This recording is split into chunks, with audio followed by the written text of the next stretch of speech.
Welcome everybody to this special event, and welcome, a very big welcome to Sir Muir Gray. Sir Muir promotes to all ages knowledge and understanding about living longer and better to counteract the detrimental effects of ageism through examination of the value of physical, cognitive and emotional activity and how this helps people feel and function better and for longer. Sir Muir spent 50 years in the public health service and is passionate about this subject. It's a privilege to have him with us today, and I really hope you enjoy and get a lot out of this session. So without further ado, I'd like to hand over to Sir Muir Gray. Thank you very much, Nigel, and very nice to meet you all. And I'm going to give you a presentation as though I was in the Bridge Club in Guildford, or a bowls club in Godalming, or a mosque in Guildford, or wherever. And my ambition would be for all the people on this to be able to give this talk. I think U3A is of vital importance. And what we say sometimes is we've discovered the elixir of life in Oxford. It's called knowledge, and it's consumed not out of a bottle, but by learning. So I'm looking forward to working with you to spread this throughout U3A, but also to think there must be in Surrey about 200,000 people over the age of 60. And most of them are very confused about what is happening as we live longer, as indeed are the medical profession and most of the clinicians who are muddled. So I'm going to put up some pictures now. The Wittgenstein said every idea should be expressed as a picture, and talk you through it. But just imagine what it'd be like if you were in a bowls club or a bridge club or a WI or a church or a mosque and giving the talk, because I'm hoping that would be one of the outcomes of today. Okay, so let me share screen, keep my fingers crossed.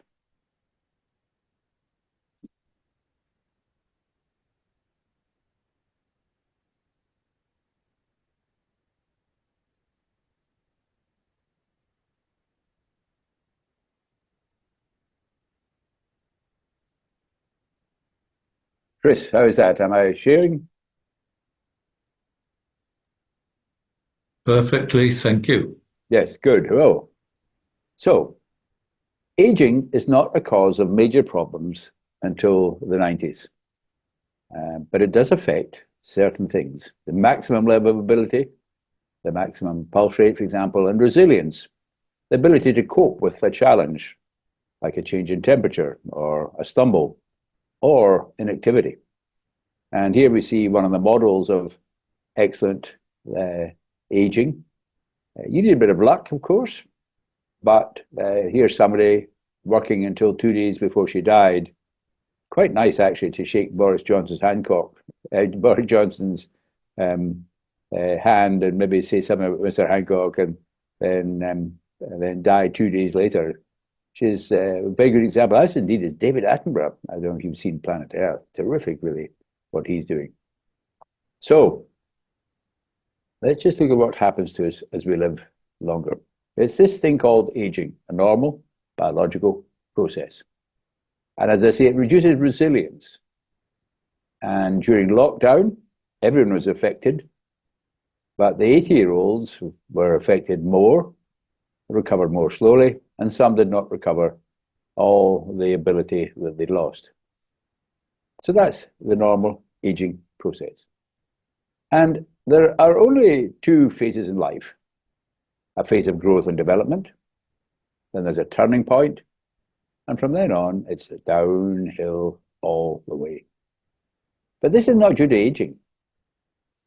There are three other processes that affect us as we live longer, and they can all be modified, providing we understand what the hell is happening to us as we live longer. And the first of these is loss of fitness. And as we live longer, a fitness gap opens up between our best possible rate of decline and our actual rate of decline. And the turning point is often in the early 20s, when we get our first job, because it's usually a sitting job. And the environment in which we live now is one that is completely different from the environment in which our genes evolved over the last 50,000 years. That was an environment in which it was an advantage to be very active and to put on fat quickly. Now we live in an environment where the car, the computer, the desk job, the sofa, a whole variety of things have reduced activity, and there are calories everywhere we look.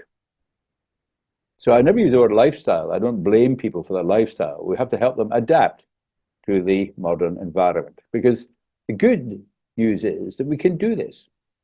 Now, what do we mean by fitness? It's probably got images of young people in leotards in a gym. But the biological definition of fitness is that it's got two features. One is the maximum level of ability. So if I asked you all to go and run a mile, I'd have a pretty clear idea who was fit and who was not fit by the time you came back, if you came back. And the second feature is loss of resilience. That the unfit person is more disturbed by a challenge, takes longer to recover.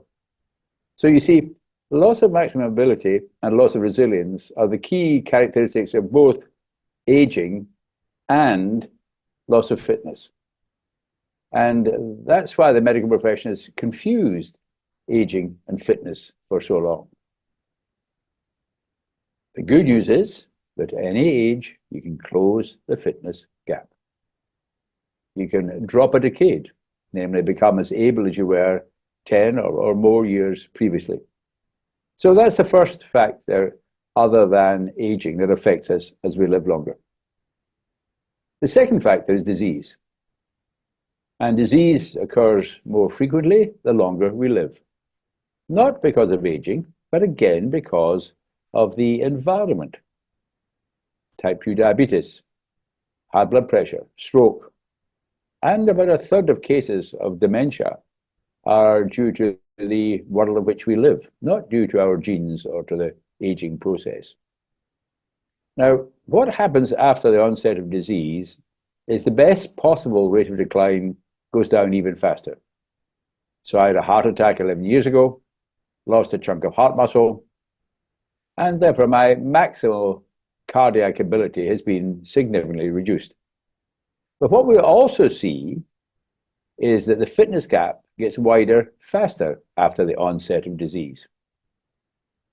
And that's because of inactivity, accelerated loss of fitness. And it may be that as a result of disease plus accelerated loss of fitness, you drop below what I call the line. And that's the level of ability you need to get to the toilet in time. And from then on, it's social care. So the good news is that no matter how old you are, no matter how many long-term conditions you've got, we can close the fitness gap and keep above the line. Now, why does the fitness gap get wider faster? It's not because of the disease process itself. It's because of the well-intentioned behaviors of others. And this is the third factor that affects the way we live longer is the social factor. For too many people, deprivation is still a major problem. But all of us are affected by ageism. So, for example, a son living in Yorkshire drives down to see his mum living in Godalming and finds she's difficulty in walking to the shop. So his immediate response is not to see how she could walk better, but to send in Ocado. Oh, you rest here, mum. I'll do things for you. And I don't actually like the word care. I'm trying to change the word carer to enabler in social services. We should be enabling, just as we do with people of all ages. And in 1948, when the National Assistance Act was introduced, younger disabled people, the deaf, dumb, blind, and crippled, as they were called, were to be given education, whereas the aged were to be given practical assistance. So ageism. So what can I say to you, members of the club? Well, carry on with what you're doing, but each year, try to get even fitter. Every year, do a little bit more. And every diagnosis, do a little bit more. For example, in walking, I use the Active 10 app. It measures if you're walking briskly very well. And every decade, I try and do an extra minute. So I've done 8 minutes today, but I'm aiming for 33, entering my 8th decade. So every year, every diagnosis, do a little bit more. And there are 4 aspects of fitness: strength, stamina, suppleness, skill. And probably strength is the one that's most often overlooked now. And I'm working with pharmacies to see, could we be selling weights in pharmacies? The ideal birthday present is not wine or chocolates, but a set of weights or some pedals. You know, these little pedals that you can sit in and do if you can't cycle outside. So strength, stamina, suppleness, skill. Suppleness, yoga, tai chi, whatever. They're all very beneficial. Yoga, tai chi, Pilates, and skill.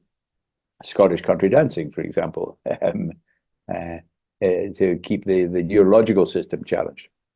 Then we can advise people to do even more for others. Strengthen your sense of purpose and increase your brain ability. And here's a book that we published last year.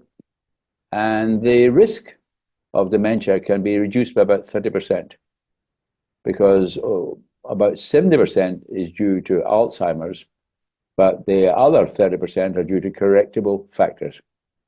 So keep your brain tissue healthy, sleep well, manage stress, be physically active. Keep your arteries healthy, because it's the same risk factors as for heart disease. And this very interesting one here, with very strong research evidence to increase engagement, positivity, purpose, keep being challenged. And this was the first article in 2020 in a very important journal called the Journal of the American Medical Association. And this man, Philip Pizzo, is a laboratory scientist. But it's nice the way he wrote it, the prescription for longevity. But look, here's the subheading: purpose, social engagement, lifestyle. Purpose. The Japanese call it ikigai. So it's very good if you go walking regularly. It's even better if you do sponsored walking to raise money for the Surrey Wildlife Trust. It's even better if you join the Surrey Wildlife Trust and get on the committee. Being on a committee is very good for being challenged. My experience has been that voluntary organisation committees are much tougher than committees in the health service or the civil service. People care much more. So purpose, ikigai.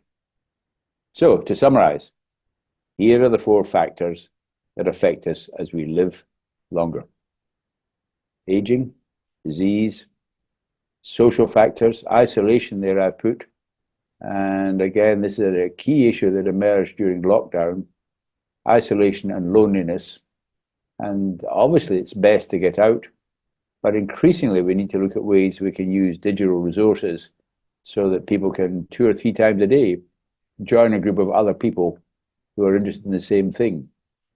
And it'd be interesting to take the members of, say, a U3A group and see who went to which talks, because there may be a small number of people who go to a talk on Shostakovich or Nietzsche or medieval manuscripts or Van Gogh in Surrey, but there'll be a lot around the country. So could we start developing virtual talks and virtual groups? And we're working on this to develop what we call a digital therapeutic community. And then lots of fitness. And I never talk about physical activity. It's activity, physical, cognitive, and emotional. And one of the benefits of physical activity is actually the cognitive and emotional benefit. It stimulates the brain tissue, and people feel better after doing it. So here's the strategy for you as individuals, for your church or institute or U3A. We have to understand aging, prevent and tackle disease, regain fitness, and think positive and take action. So that's the basic pitch. And I'm sure it's at least half the people here would give it at least as well as I do. It's pretty simple stuff, isn't it? But just to summarize what we're trying to do through the Living Longer Better program, the most important thing is not to increase lifespan, but increase health span and compress that period at the end of life when you're heavily dependent on others. Not just living longer, it's living better for longer, or increasing health span. We've also got to bear in mind this very significant difference between the least and the most deprived subgroups of the population. And within Surrey, there'll be a number of areas of deprivation. And in general, they're living less long, and they're living with a higher proportion of their life spoiled by disabling disease. So what we're doing, 3 things that we're trying to do, and I'd see the U3A as a key member of these. The first is to focus on a system. And this is the century of the system and the network. And I've lived with bureaucratic reorganizations all my life. But the key, this is the century of the system. And here are the objectives of the system. And begin to think how U3A could contribute to these. A system has a set of objectives. And what I'm trying to do is we've had discussions in Surrey to get the NHS and the county council and the district councils and the branch of Sport England and Age UK and other great organisations like U3A to sign up to this single set of objectives. And it always gets good discussion going when you put these up. And I'm not saying these could not be improved, but they've been shown maybe 1,000 times and discussed. Interesting, perhaps the objective, the last objective there, not last in importance, to enable dying well as living well. And I don't know if the U3A groups have discussed dying well, but I think that every organization needs to just start talking about what do I want in the last year of life and what do I not want. For example, I don't want to be admitted to a hospital a number of times. So that's the first stage, develop the system. Secondly, deliver through networks. And this is the century of the system and the network. You need bureaucracies for linear tasks like the fair and open employment of staff, but population aging and the challenges that it presents is a complex task. It's non-linear, and it needs a network. And here's an example of the network floating beside the bureaucracy. This is very Japanese. This is from a study of Japanese industry. They developed these networks that float beside the bureaucracies. They were called hypertext organizations in 1995. And increasingly, we're doing digital networks. And I know lots of people in Surrey are not yet online, but that's changing as the population changes. And also, we should have a clear policy of trying to help people get online, because it's very simple, really. People are frightened by it. And particularly with new technology, like the Echo with camera, where you speak to the screen and no typing is required, then people can get involved digitally. And I think U3A could play a big part in that. We're also trying to change the way the health service works. And here's an example of the problem at the moment. These are the leaflets I've had in the last year for my pills for heart disease. And I'm very grateful for the pills, and I take them every day. But the next slide I'm going to show you is the amount of information I've had from the health service about diet or exercise, or how am I feeling about my heart disease? Am I depressed or anxious? So here's what I've had from the NHS in the last 11 years. No, it's not a mistake. Not one word. I've had numerous letters about clinic appointments and where to park and not park and that sort of thing, but not one word. So what we're introducing is a digital prescribing service. And hopefully Surrey will be involved in this in the first wave. So I don't expect to read all of this, but here was a sort of activity prescription that I wrote for myself, because my GP record knows my diagnosis, my treatment, my postcode. And this has given me information about online activities and about local activities, Ramblers Health Walks, for example. And that's all done without the GP having to hit a single key in the keyboard. Very simple. Sent to me and sent to the pharmacist. Someone said, oh, that's very long, there's a lot of words there. But my GP record knows I'm a professor. So maybe they should have sent me background reading or references or something as well. So that's digital prescribing. And then, so we need systems, we need networks, both face-to-face and digital, and we need to change the culture. And to change the culture, one way is to change language and be very careful about the language we use. And they say, I don't like the word care, which means doing things for people, for most people. And we also need to tackle ageism. And I think it'd be very good if the U3A, if you haven't got it, had a presentation from the Centre for Aging Better, which is mounting a big anti-ageism campaign.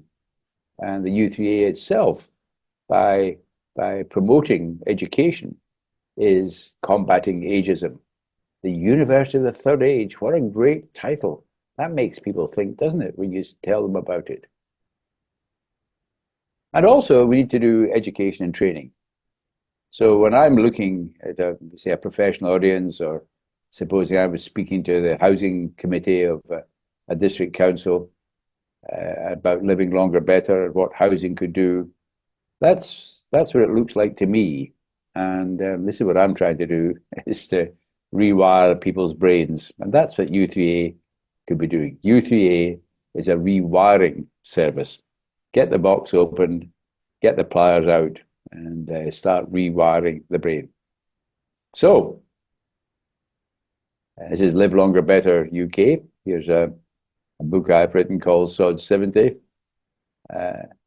And this is about engagement with ourselves, with each other, and with the health service.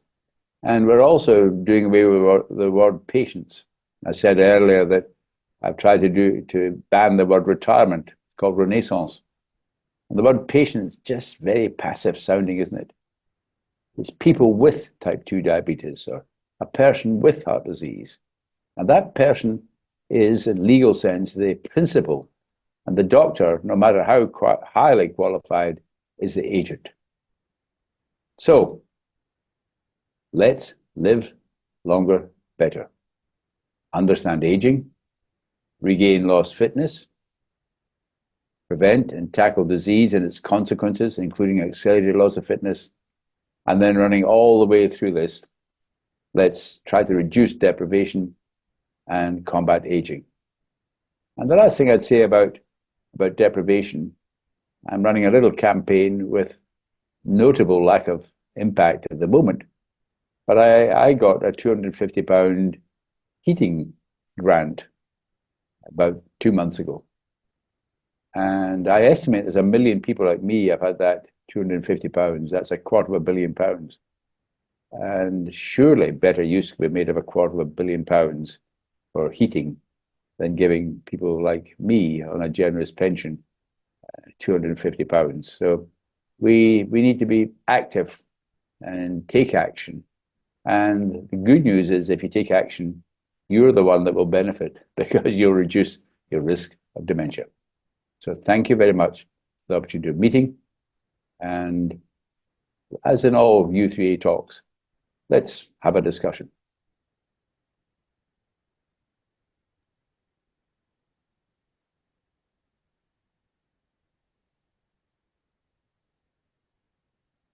Chris, how is it?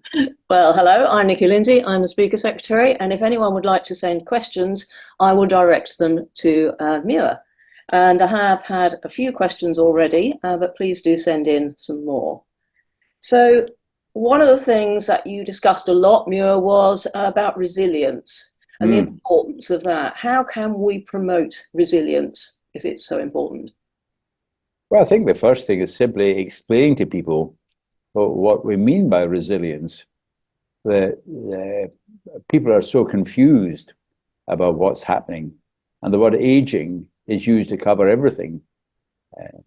Aging well, for example, what does that mean? Well, I tend to use the word aging only to mean the normal biological process, and that's different. It's one of the factors. But that diagram with the 4 arrows, I think, is important. So resilience means that you have to do a little bit more every year. As you lose resilience, then inactivity will have a bigger effect. And there's no point in thinking that you can guarantee you won't fall and have a fracture, but you can certainly reduce the risk significantly by increasing your resilience by Scottish country dancing or doing stand-up. A good exercise. I was giving a talk once, and the woman who's introducing me said, the next speaker is Muir Gray, and I think of him every night before I go to bed. And my wife looked at me and she said, because Muir Gray said we should stand on one leg for 2 minutes while we're brushing our teeth and gums. So standing on one leg while you're brushing your teeth, for example, will help reduce the risk of not recovering from a stumble. And I think you raise an interesting point there, that if we have illness or disease, then sometimes it's the mindset is somewhat resigned to reduced ability. How can we overcome that? Well, of course, that's meant to be partly the job of the NHS with what they call rehabilitation. It's very nice now. There's a wonderful doctor called Amit Arora in Stoke, and he's introduced the word deconditioning and reconditioning. So deconditioning occurs, you go into hospital, first 2 days, they're all over you, and then once the acute phase is over, you're moved along to the end of the ward and tucked up nicely. And you can lose about 8% of your muscle mass in 10 days. That's deconditioning. The good news is that most of that can be recovered. So I think these are the issues about starting to understand what is happening and take action. But that requires a change in belief. Particularly, if children turn up, they haven't seen their mum for a while, their dad, they see them in a care home, and why isn't mum being wheeled to the toilet like other people? It's a sort of natural reaction. And the answer, of course, is that walking to the toilet is part of reconditioning, the repair shop. So promoting that idea and promoting opportunities. And that's what we're going to try to do through these activity prescriptions. Thank you for that. You mentioned that there was an app, an activity app, which you personally use. Can you just repeat the name of that? Yeah, it's even better. I think I can...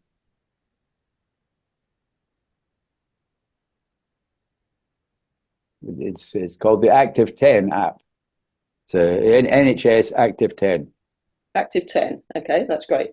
NHS Active 10. Can you see that? Don't worry if you can't see it, but it's an NHS Active 10 app. Okay. It measures not only how far you're walking, but how many minutes you're walking briskly. And brisk walking is, you get a little bit breathless, but you can still carry on a conversation. Yes. And on a different subject, somebody has asked, is there a proven link between intelligence and dementia? In general, yes. If you start off with a higher level of intelligence, then and you keep it up. So there is a link, but the most important thing is to keep learning. Now, different types of learning, obviously crossword puzzles and Sudoku are a part. Learning a language is probably even better. Relearning a musical instrument. But and it's very interesting, this debate about President Biden at the moment, isn't it? The best type of learning really is this challenge that comes from being, I don't know if you're on the committee of the parish council or a church, or it's this complex decision making is the most stimulating type of learning, and learning how to cope with new challenges. So education is always very good for health and well-being. In every country in the world, the people who are better educated live better for longer. Thank you. Someone has asked, how do you find purpose when you are 90? Yes, well, maybe I look for why don't we ask the people who are participating to make suggestions when they're 90. I think it's purpose, of course, is partly and quite rightly personal purpose. I'm not going to go into a care home, or I'm going to get out more often. That's personal purpose. But it's really altruistic purpose seems to be very important.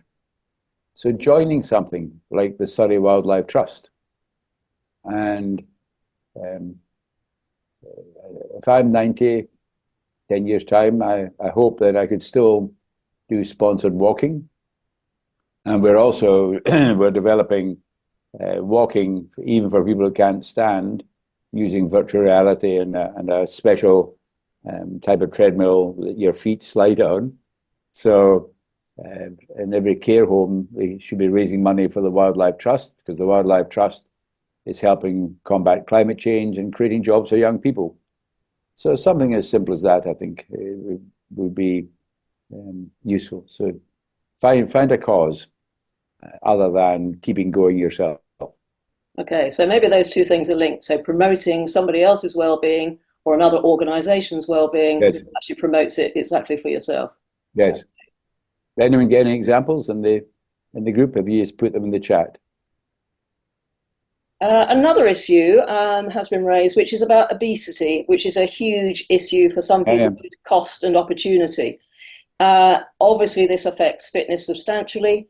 And how can this be addressed, especially for older people? Well, I've tried to get the word obesity changed to walking deficiency syndrome. And as I was saying earlier, I'm not blaming people for their lifestyle. It's the environment. The genome that we've inherited is one that was for literally hundreds of generations. The people who survived had genes that facilitated activity and could make very good use of any calories that came along. But there's a very distinguished professor of biology, Daniel Lieberman, in Harvard, and he says, well, the problem is a mismatch between our genes and the environment. So if you look at modern life, it's everything is pushing to inactivity.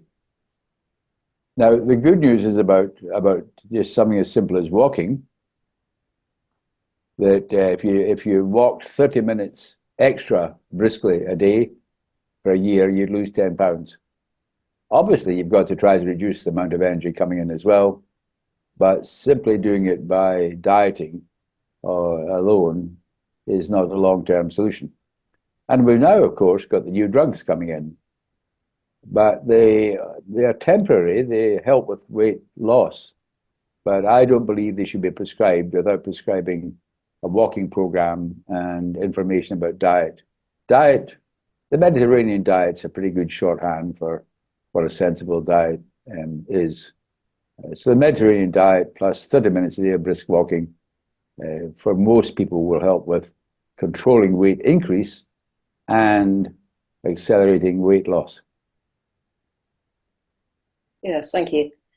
So all of this is very sensible, so how do we join? Are there programs to support the suggestions you are making, and is there further advice available? Yes, it's called Living Longer Better, and the organisation that's probably doing most is an organisation called Active Surrey, and it's the branch of Sport England, and they're doing a lot of very good things. The health service, I think, can help people by giving them knowledge and information. But the health service really, it's a national disease service, and nothing wrong with that. We need the health service there for things, for diagnosing disease, for acute care, if you've had a stroke or whatever, and for starting the right treatment, giving you the right drugs for your Parkinson's or the chemotherapy for your cancer. But after that, you're on your own. And we need to think of ways in which organisations come together in Surrey. And I see the U3A as very, very important because, as I say, the principle is that it's learning that will help people live longer, better. Not drugs or chemicals, but learning. Yes. And you're a very interesting organisation with 1,400 members, I hear. And there's probably, in Surrey, there's probably 500 bowls clubs, bridge clubs, WIs, mosques, golf clubs. WIs are very good, but I always say there are two groups in society that we find we need to think about. One is BAME, black and minority, and the other is MEN. Now, there's quite a few MEN in the audience today, but usually it's women who are getting engaged in these activities, not the MEN. Janice, did Janice put something in the chat? So Janice says, hello, Muir, I'm a trustee of Parkinson's, yes. And they run a Parkinson's support group. We include chair-based exercises in these sessions and have found these exercises very beneficial for those with Parkinson's, and therefore endorses your recommendations for exercise. Yes, now there's a good example. Parkinson's is very well organised. So the single condition groups, like Parkinson's, have a very important part to play. But what we need to make sure is that people with Parkinson's are put in touch with them. And this means that people need to know about it. But again, what we're doing digitally is that your group, Janice, will be on a list maybe of Age UK or social prescribing or something. And this would automatically be a referral. If the GP typed in PARK or typed in the name of the drug, this would happen automatically. So that's what we're working on. So that's very good, Janice. Ramesh, would you support men's only group for U3A? I think I don't have anything against it, and sometimes I think it would be good to do that. There's undoubtedly, we're now recognizing that because men often find it more difficult to speak about emotions, that problems like depression are less commonly raised in discussion. So it may well be there's a place. But also what we're seeing now is that men's groups are developing. They may be linked to allotments or whatever, but I don't know what other people think about a men's only group. You touched there upon emotional well-being. How can we promote this? Because it's clearly very important.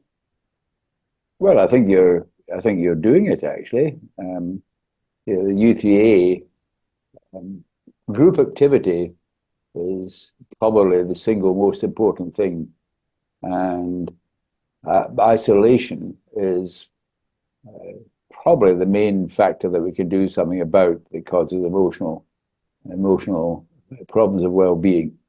And of course, if you are immobilized by Parkinson's or arthritis or whatever, then you may be getting very good medical treatment, but the emotional side is often overlooked by the NHS.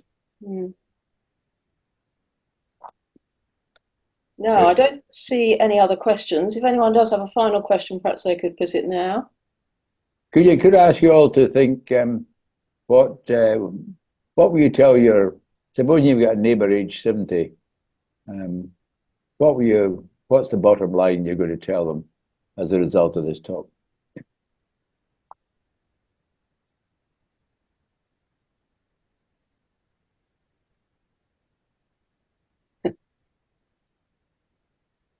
Well, I'm unmuted. I'll answer that if you like. Yes. I've been saying for quite some time now to people that I know that it's really important to do more Yes. in these 4 areas. Because I'm certainly inspired to do that. And I think, without blowing my own trumpet, I have sort of applied those principles since I retired. Yes. And there's no doubt about it. When I retired, I thought what I was worried about was dropping down dead the following day, because I knew so many people that did that, because they didn't seem to have anything to look forward to. And it's really important to have a plan, have those objectives to fill your life. And in doing so, I feel you just start another phase of your life. Yes. And it seems to have worked for me. Only time will tell, because we'll see what happens when I am struck with something major, but we'll see. But I think it is important to have the sort of mindset and approach that you've been espousing. And what I'm really interested in is how we can bring this to all of our members, bring this awareness to all of our members, because I think it's so valuable. Well, it'd be very good having this time with you, and perhaps we can reflect and maybe have a follow-up phone call or Zoom. That it might be a campaign that the U3A Surrey is going to have. There's a thing called Healthy Lives, I think, within U3A now on the website. So U3A nationally is getting interested in this, but it might be that you decide you're going to have a theme for the next year, and that would mean you might have. I'm not saying but by no means all the talk should be on this, but it might be that once a month you have something that's orientated towards suppleness or yoga or the Mediterranean diet, or you just start to think about things. But again, the issue is reaching all 1,400, and then when there is I did an article for the Healthy Lives section of the U3A website, just having something to send out, because written words are also very important. So maybe think a little bit about the part U3A could play in helping people in Surrey live longer, better. Let's have a look at how many people there are in their 60s, 70s, 80s, and 90s in Surrey, and probably a meeting with or contact with maybe you and I should meet with the library service in the first instance, and say, well, if there are 184,000 and there's 1,400 of us, well, that's only 1,100 each that we've got to reach and educate. Yes. Okay. I'm very good at creating work for other people. Yes. Yep. One area that I think is worth mentioning and just having a quick chat about is the ageism, and in particular the thing that annoys me intensely. Well, the two things are, one that you mentioned about how we deprecate ourselves by using common phrases about You know, I go upstairs now and I've forgotten why I went upstairs, Yes. which of course is we used to do exactly the same when we were 20, but we just Yeah. don't remember it. Yeah. That's just a filing problem. It's not Yeah, forgetting names. It's not a sign of dementia. It's just a yeah. filing problem. But we shouldn't say things like that because it's negative thinking. And also, but worse still is the view of the younger generations who like Yes. to say, "Oh, he's an old geezer," Yes. and you know that I find that quite hurtful personally. Mm. I don't like going to a barber shop that says OAP rate on the door. Mm. We're not old age pensioners. We're just members of society. Yes. We shouldn't be differentiated in any way at all, as shouldn't the younger generation. But it's more, seems to be more particular in our case and more evident. I know the U3 as a whole is looking into this and has done some good work, but I think it's really important that we have a national campaign to promote the fact that we Yes. are just normal people and probably adding a lot more at our ages than some of Yep. the younger generation. Yes. Yeah, well, I'd say have a look at the Centre for Aging Better website. I'll send you the PowerPoint, obviously, and have a look at the Centre for Aging Better, and I'm sure they would be keen to give you something, some material that you could distribute or maybe able to run. Why don't U3A? Why don't you run I think it would be the first U3A workshop on ageism, and ask the Centre for Aging Better to come and speak. Mm-hmm. Okay. Just checking the chat lines. Time now, I think time for 10 minutes brisk walking. Yes, okay. Well, I think all that remains is to thank you very much, Muir, for what was a very interesting and inspiring talk. And I hope our members have already begun to benefit from your words. Thank you. I know where you live, so we'll be back in touch. Good. Thank you.